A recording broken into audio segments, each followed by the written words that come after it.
falando um pouquinho de tratamento, então, especificamente da psicoterapia e da nutrologia, o que vocês podem, pra gente finalizar, assim, contribuir?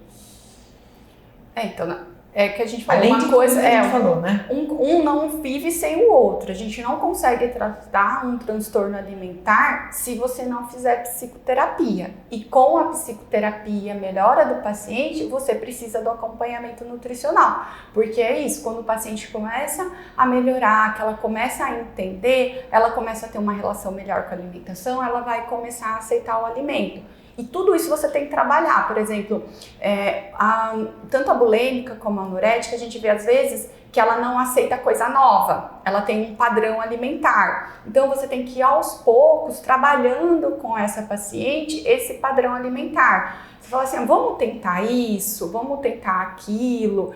E quando ela começa a se alimentar, você tem que começar a estar atento aos sinais que ela vai mostrar, por exemplo, ela pode ter tremores, que é falta de algumas vitaminas, alguns eletrólitos, e você tem que estar ali o tempo inteiro monitorando isso e repondo o que é necessário. A parte também dos hormônios, como eu falei, eles chegam a perder tanto peso, não tem mais gordura, porque para você produzir a parte hormonal, você precisa ter um mínimo de gordura. Sim. Porque todos os hormônios, principalmente os sexuais, estrogênio e progesterona, eles vêm do colesterol, eles vêm da gordura que a gente tem. Então, se há uma perda muito importante, você tem a suspensão, o bloqueio dessa produção. Então, até o paciente conseguir voltar num padrão, que ela consiga voltar a produzir esses hormônios, ter tudo. Então, tudo isso é importante nesse tratamento. É um tratamento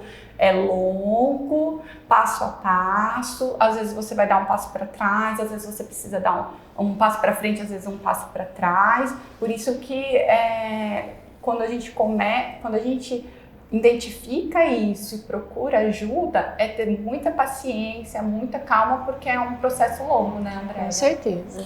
E aí, né, olha, eu tenho feito dieta, eu sempre fiz dieta, vários nutrólogos, nutricionistas diferentes, não funciona. Aí a gente, então peraí, vamos prestar atenção, porque às vezes não é só de uma dieta que a pessoa está precisando, né? Ela está precisando ver o que está fazendo com que ela coma demais ou coma de menos. Então, às vezes, né, esse caminho de muito tempo fazendo dieta e eu não vejo resultado, emagreci, pronto, dali 3 meses eu engordei tudo de novo. Ou então, olha, tá indo, né? Mas a anorexia, as meninas, a gente fala, né? Que é o mais comum, né? Mas a gente tem meninos também que às vezes Isso, mas assim, eles enganam todo mundo. Então, assim, eles têm uma conversa boa, mas por isso que a gente fala que é um transtorno, não é safadeza, não é uma pessoa mentirosa, é um transtorno. Ela está sofrendo com um transtorno e ela precisa de ajuda. Então, a dieta não deu muito certo, tá, né, há muito tempo fazendo dieta, é interessante entender que tem aí alguma coisa na história da sua vida, tem alguma coisa na vida emocional, nas memórias, que não está dando certo. Ou até mesmo se você vê que você está tendo um comportamento disfuncional, né? Exatamente. A gente olhar para isso e falar, não é normal, vou buscar ajuda. Como como está a minha relação com a comida, né? Porque, de novo, a gente bate na tecla, comer não é só se alimentar, né? É como você se relaciona com aquilo. Então você pode não querer comer, você tem um bloqueio. Às vezes a pessoa, ela olha, ela tem vontade de comer aquilo, ela olha, ela tem, mas ela não consegue. Ela não consegue se alimentar, ela não consegue colocar aquilo. Não é que ela não queira, ela não consegue. Ela tem algum bloqueio, algum distúrbio que ela não consegue aceitar aquilo. E é isso, às vezes você tem que conversar com a pessoa. Quando eu vou, por exemplo, passar um cardápio, conversar com uma paciente que está num processo de realimentação, uma anorética bulêmica, eu falo assim, o que você consegue aceitar? Você tem que discutir com a paciente, ter abertura com ela para entender aonde que ela está naquele processo e que ela aceita. Não adianta eu chegar para ela e falar assim, você tem que comer isso, isso, isso. Ela não vai comer. entendeu? Não porque ela não queira, porque ela não consegue se relacionar daquela maneira com o alimento.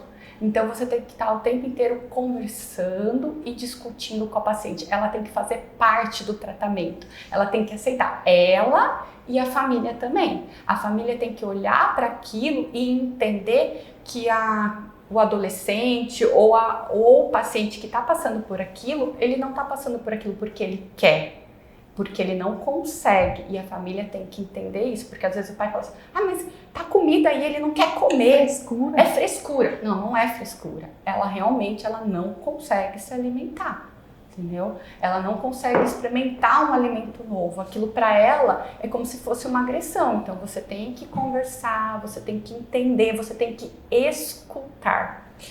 Tanto é que na hora que você foi falando de colocar um alimento por vez, eu fiquei imaginando aqui que você coloca um alimento aqui, você vem na nutrologia, adapta o cardápio. E aí a ajuda da psicóloga do tipo, ela deve se falar, eu tô com medo, aquele alimento novo deve acionar, por exemplo, talvez, eu vou engordar demais, ou vou fugir do que eu venho um padrão de pensamentos, né? E poder contar com essa ajuda para poder, e aí eu acho que o ganho é sempre maior, né? Com certeza.